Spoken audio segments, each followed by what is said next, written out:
मराठी मोर्चाला परवानगी नाकारण्याच्या पार्श्वभूमीवर पोलीस आयुक्त मधुकर पांडे यांची तडकाफडकी बदली करण्यात आली।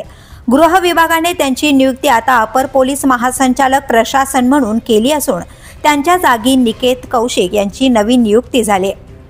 मीरा रोड येथे हिंदी भाषिक व्यापाऱ्यांच्या समर्थनार्थ मोर्चा काढण्यात आला। त्याला उत्तर म्हणून महाराष्ट्र नवनिर्माण सेनेनं मराठी मोर्चाचं आयोजन केलं होतं।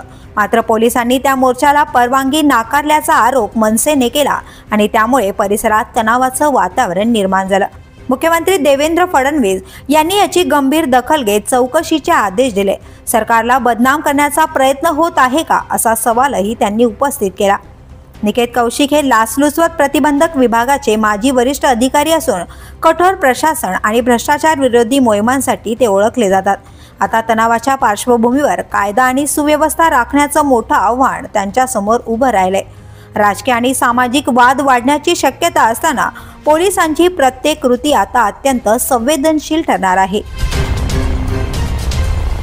The police news bureau, Mumbai.